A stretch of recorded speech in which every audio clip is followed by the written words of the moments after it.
And what is up, everybody? Wolf 420 here, and welcome back to another Wolf 420 Supernatural review.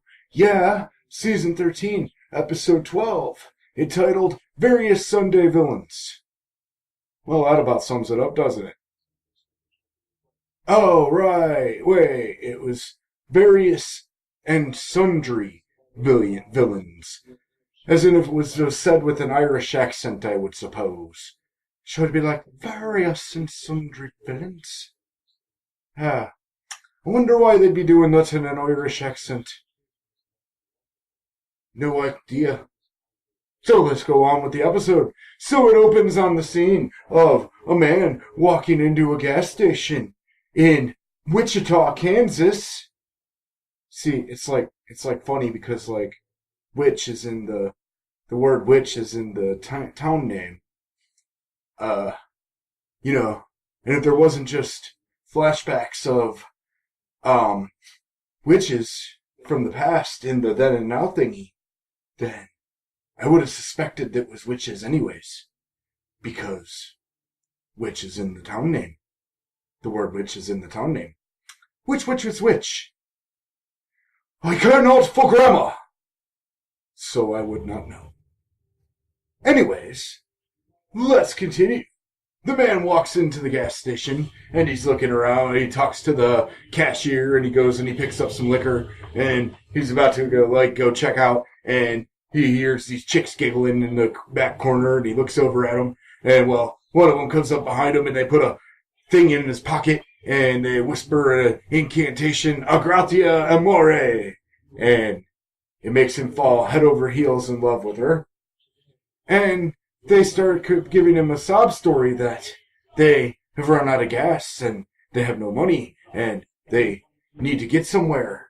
And yeah, well, she tells him that the easiest thing to do would be to grab a couple of good bottles of vodka, take all the cash from the register, and meet us outside. And he's like, well, what about the cashier? And they said, what about him? And so suddenly the girls are outside talking, and smash! Out through the window comes the cashier, dead. And the dude walks outside with a bag with some good bottles of vodka in it, obviously. And he walks up to the girls, and he's got the money in his hand, and they're like, oh, thank you. And he's like, I love you. And she's like, oh, you too, honey. And she's like, 3 things our mom taught us was to always look our best, never get attached to a man, and always make the death look non-magical so as not to attract hunters. And then the dude says, the death? And she jabs him in the abdomen with a frickin' sledgehammer, and she raises the sledgehammer up and smashes his fucking skull in. And I'm like, damn. That was cold, girl. Dang. So we got to the Supernatural logo. And we cut to the bunker with Dean carrying an armload of books to Sam and naming them off. And he says, these are all the books that even mention parallel universes. So, and Sam's like, yeah, I guess we could study them. And Dean's like, come on, man, I know you're, and, they have their little spat back and forth there about how Sam's feeling and everything. And Sam's, Jack was our way of getting there, so I don't know how we're going to do it. But Dean's like, I don't know either, but we'll keep our heads down and we'll keep fighting, like we always do, like you said. And Sam's like, you said that, Dean. And Dean's like, and I was right. You do your Sam thing and read the books, and I'm going to go on a beer run. Of course you are, Dean. Of course you are. So, Sam begins studying. Dean takes off to a beer run. And we cut to Lucifer and Castiel. Lucy and Cassie! Fucking finally! Yeah! So we finally get to see Lucifer and Castiel in their cells. And Demon's keeping guard on the cells. And he starts mocking Lucifer in the cage. Referring to the stick that Lucifer was trying to focus his powers on. as a small stick, making the obligatory dick jokes. And, Lucifer asks him what his name is, and the dude says Dipper, and Lucifer laughs at him and says, and you let them call you that. And he's like, so anyways, Dipper, if I had my powers, I'd tear you to shreds, stuff like that. Well, he tries to lunge toward the guy when the guy gets too annoying, and he gets shocked by the cell door, and he's like, we added an extra kick to the warding just for you. And so Castiel's like, they know you don't have any power, and Castiel's talking to Lucifer from the other cell. And Lucifer's like, well, if somebody would let me eat a little bit of their grace, then I could power up and kill all these assholes. And Cass is like, yeah, that's a fun, horrifying plan, a little bit of cannibalism. And Lucifer's like, I already seem to recall you eating grace too, Cass. And I was like, yeah, you got a point there, Lucy, you got a point there. He was before. But yeah. So, as Lucifer gets more frustrated, Castiel is actually freaking smiling. I'm like, oh my god. That's funny. So, they cut away from there. And they come back to women. The women are outside and screaming for help. And the girl's collapsed on the ground, and the other girl's like, help, my sister's collapsed. And so when Dean goes to check on her, the girl puts a hex bag in his pocket and chants the incantation, and then tells him to give her a kiss. A kiss from his true love will awaken her. And so Dean kisses her, and his eyes glaze over with purple. And now he's head over heels in love with this woman. And eventually, he comes inside to the bunker. And he has the beer, and he throws his keys down, and he sets the beers down, and he's happy. And Sam's looking at him confused, and then Dean walks around, he says he's in love, and he's like, I'm gonna let her move in here, and then he walks around, and he goes, and he grabs the black grimoire, and starts taking it outside, and Sam's like, wait, why do you have the black grimoire? He's like, it's a gift for Jamie, and then Sam gets up, Jamie, and he begins to stand up and talk to Dean. He's like, hey, you remember this? You remember the love spell? Did she ask you that book in particular? Do you remember the love spell when back in, a long time ago, back in season 7, season 7, Time for a Wedding episode? Yeah. Well, he says that the girl could be a witch or a demon, and Dean freaks out, and he's like, no, and he tries to take off, and Sam tries to stop him. Well, eventually Dean clocks Sam and knocks him unconscious in one shot, and he's like, oh, right on the button. Good talk, pal, good talk. I'll help you ice that when I get back, and he takes off out the door with the black grimoire. And he comes around outside, carrying the book, and the other girl's like, oh, I wanted the car, too. And the other girl's like, well, we got the book at least, and Dean starts bringing her the book, and she's about to bash his fucking skull in like she did the guy earlier, but the car pulls around, and it's Sam inside, and he tries to stop her, and as Sam points a gun at the witch, Dean rushes at her, don't you point a gun at her, and they start fighting, and they're wrestling around, and the girls take off eventually, and as they're wrestling around, it almost looks like they were cuddling at one point. That's funny. And they come to this point, and suddenly, Sam gets the hex bag out of Dean's pocket and knocks it away, but Dean's still fighting. He's like, I just love her so much. And then suddenly, a bolt of lightning, and the hex bag starts on fire, and around comes Rowena, and the boys stop fighting and look up, and there it is, Rowena. And she says, hello, boys. And sounds a lot like Crowley at that point. Yes. That's so sad. It's so cool to see Rowena now. And now I understand the title. Various and Sundry Villains. because it said with an Irish accent, yeah, and yeah. So there's Rowena, and we cut away to be interrupted by these messages. Okay, now that you've finished making love to yourself. Yeah, screw you. Well, that's totally uncalled for. What you want to That's tell totally heinous and not right.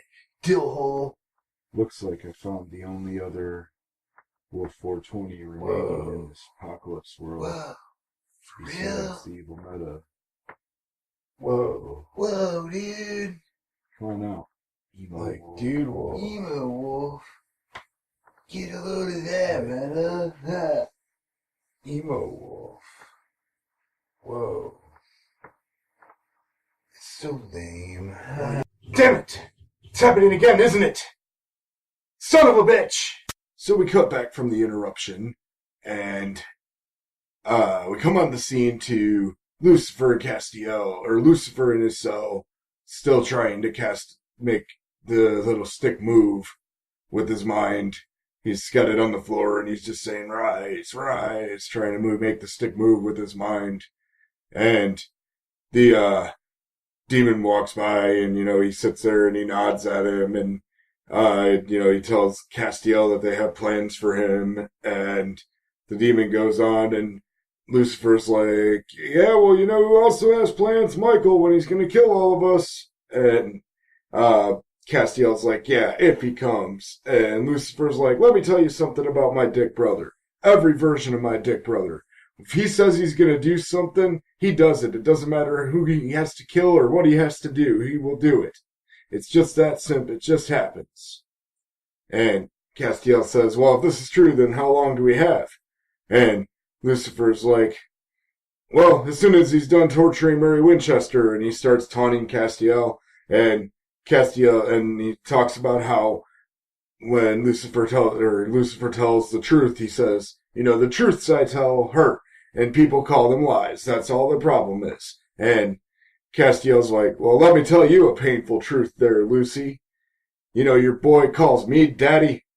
And Castiel and Lucifer eyes flare red and his wings bust out white, and he blows the side of the building off, and he kills all the demons, and he's like, thanks, Cass, you really boosted my spirits. No, that's not what happened. But Castiel says, well, let me tell you about some painful truths here. And he says that Jack loves fantasy movies where heroes overcome villains, and he'd rather kill you than hug you. And he looks so much like his mother. Well, Lucifer gets in a huff, and he swings, he throws his hands to the side, and the stick flies and breaks against the wall, and it cuts away. So we go back to the bunker with Rowena and the boys, and she's pouring a round of drinks for them, and getting them to ask her how she's still alive, and Dean says, yeah, the last we heard, Lucifer killed you, and Sam adds pretty graphically, and she's like, but I took precautions like usual, and Sam's like, oh, the spell from like last time, and she's like, uh-huh, and she continues on with talking, and they talk, and they're like, and so the book gets stolen, and you just coincidentally show up, and she's like, oh, no coincidence, love. I put a tracking spell on it a long time ago in a moment of weakness, but I'm not interested in having Lucifer do that again, and I need the book, because the Grand Coven limited aspects of my magic a long time ago, and there's a page that may help. And then she adds, also, one more thing. Where is my son? And Sam and Dean exchange glances, and I sit there and I'm like, oh, man, this sucks. Damn it, Crowley. Why? You were such an angel. I mean, a demon. I mean, a king of hell, but, oh, man. Anyways, so we cut away to the witch girls in the grocery store talking, and the one girl is saying that she can't understand the book, and the other girl says, why? Because it's too complicated, and she's like, no, it's just too old. There's symbols in here Mom never told us. And they're talking about doing this thing, like, with call for help, and like, no, we're not going to do that. And she's like, anyways, I think there's something in here that says we need a soul. And they glance at an unsuspecting stock boy in the store. So we cut back to the bunker, and Rowena exclaims, my son is dead? Or she's like, Fergus is dead? And they were like, yeah, he killed himself to save us. And she's like, that doesn't sound like him. And Sam's like, Crowley changed quite a lot since you'd be proud of him. And she's like, no, I'd rather have a living son, even one that hated me, than a dead hero. And that was a sad scene. But wow, we found out that she actually does care for him, even though she wanted Sam to kill him a while back. That's interesting. So anyways, she says, it's my tracking spell, and you need my help. And they still try to say no. And then she's like, oh, but these witches got one over on you, didn't they? Tell me, did they get to 5th base? And Dean's like, there's no such thing. And I'm just like,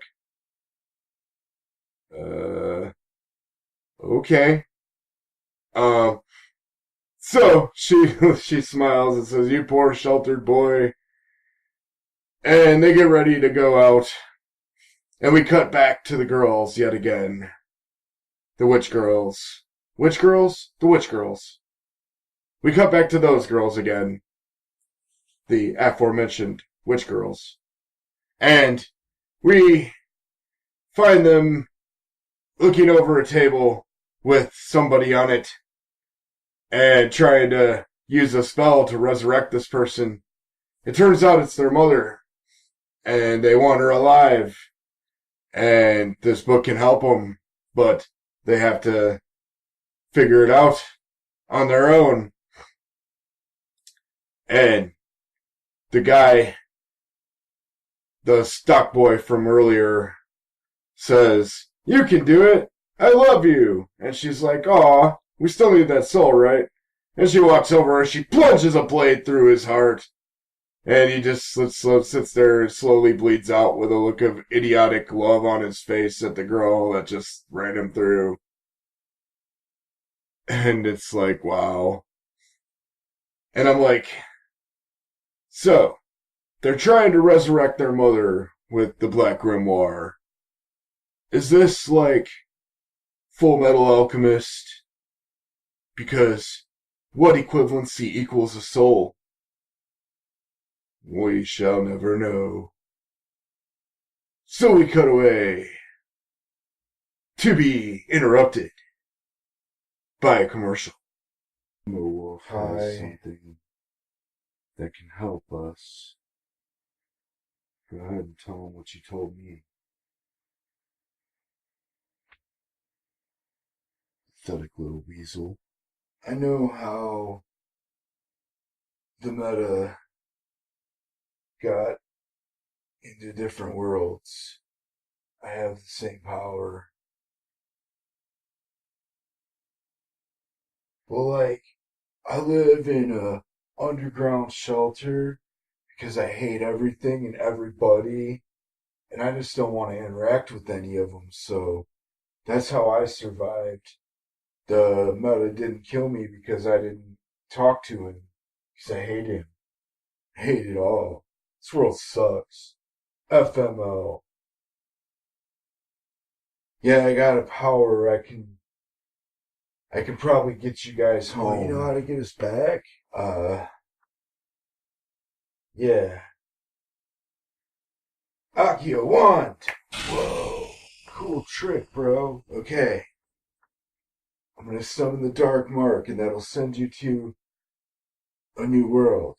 I don't know if it'll be yours or not, but it's worth a shot, I guess. Besides, I hate you all, so I hope it doesn't work. And fuck off. More's Morta!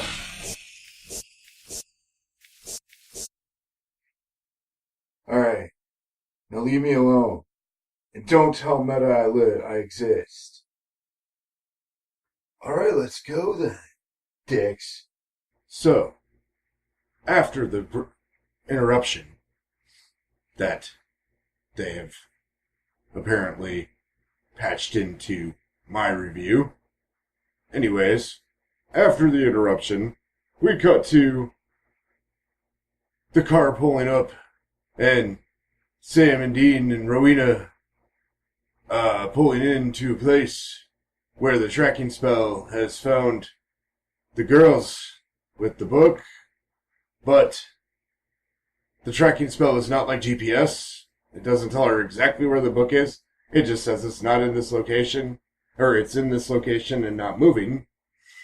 So they begin to, they're talking in the car, and eventually it comes out that Dean needs to go investigate and talk to the women folk first. Rowena tells him, and Sam's gonna say babysit Rowena, and they talk, and they cut back to Castiel and Lucifer, and Castiel is sitting in his cell, and he's going on about how Lucifer is gonna die unmourned and all kinds of stuff, and the demon walks up and says, "Are you talking to me?" And Lucifer's like, No, he's talking to me. And then as the demon walks up toward the cage and starts yelling at Lucifer, Lucifer pulls him up to him with his powers to the cage door and starts electrocuting him. And then he walks up and he shoves the stick into his neck, and then he opens the door, and the demon turns around, and Castiel says that Lucifer, somebody got angry and broke his warding, and then he smites the demon, and then more demons arrive, and Cass and Lucifer had to fight their way out, back to back. It would have been an awesome fight, but no, it was off camera. So, yeah. So they fought the demons, and apparently got outside, and Lucifer takes a slash at Cass, and slices him a little bit, and then Cass stabs Lucifer, and his eyes flash out, and they cut away. Back to Sam and Rowena talking, and eventually it turns out that Rowena saw Lucifer's true face, and that Sam saw it as well, and they both know how each other feels. And as they're talking, Rowena says she needs a minute, so she gets out of the car and she walks over her way, and eventually Dean comes back and Sam's like, she just needs a minute. And then when they told her that she was going to leave and they were going to go get the book, she said, no, I figured you'd do this, and cast a spell, froze the boys in place, and the hex bag's right in front of Sam, and he's stretching down to reach it, and it's like, dude, all you have to do is just bend straight over and grab the fucking thing. It was 2 feet away from you, dude. Like, for real. But anyways, yeah. Eventually, Sam struggles and gets the hex bag up. And they go after, well, it turned out Rowena was contacting the witch girls. Witch girls? The witch girls. The aforementioned witch girls. Yes. And Rowena was talking to them, and it was a plan, and all this. And it turns out they already tried to resurrect their mother, and failed, and Rowena told them that she would take the book. They were of the lowest level, or too low of a level, which Rowena's arrogance is actually what caused the witch girls to turn on her. And they sucked the zombie mom on her, and the zombie mom was immune to magic. So Rowena had to fight the thing physically, and it started going crazy. Well, eventually Sam and Dean come in there, and there's a one scene where they're fighting the girls, and they're like, they're really freaky strong, and it's like, it must be a spell. And, everybody's fighting every which way, and, Dean starts overpowering one of the girls and is about to slit her throat, and she calls for help, and the other girl bashes Dean in the knee with a hammer, and Dean says, son of a bitch! And, yeah, damn. That had to hurt really bad. But it was kind of funny because he gets hit in the knee with a hammer and he's like, "Son of a bitch!" That's one of my favorite lines in the show. I'd have to say is "son of a bitch." Yeah, it's great. So it turns out, the witch girls eventually, Rowena overcomes the zombie mom. The boys held the girls at bay long enough, and Rowena shoots the zombie mom through the head, and she casts her spell to the attack dog spell and freezes the witch girls in place, and they were faced at Sabadine, and she tells them to kill each other, and they kill each other by cutting each other's heads off with a hammer and a knife, and a small knife, respectively. Wow. That was crazy. So, eventually we come back to the bunker, and Rowena's got the book, and Dean's, standing back across the room, telling her to give it up, and Sam's sitting there talking to her, and she knows, she's like, "You know what I'm going through," and Sam's like, "I know," and, he looks at her, and eventually he takes the book, and later on it's revealed that he did give her the page in the book, and Dean was talking to him about it, and they had their BM moment, boy melodrama scene, and yeah, and it turns out that Sam is lost right now because he wanted to help Jack and save Mom, and can't now because Jack's gone and Mom's still trapped, and yeah. In the last scene of the episode, Rowena casts a spell, slits her own fucking throat, and glows with all kinds of purple stuff all over the place. And then she gets a freaky, crazy purple, blue eye glow. They're really doing a lot of cool eye shit in Supernatural this season. I'm enjoying that. I did my own little eye thing back in the last review. I think it was the last review. I'm losing track, and it's taken me so long to get these done. I've been filming this same scene for days, and my computer's been paused on the episode of Supernatural to help me better review it for you all. And yeah. So anyways, all in all, really good episode. That was Supernatural Season 13, Episode 12, entitled Various and Sundry Villains. And this will be Wolf 420 Supernatural Review number 12, entitled Various Sunday Villains. And everybody have an awesome day. Always keep fighting. Be excellent to each other. And as always, people, peace out.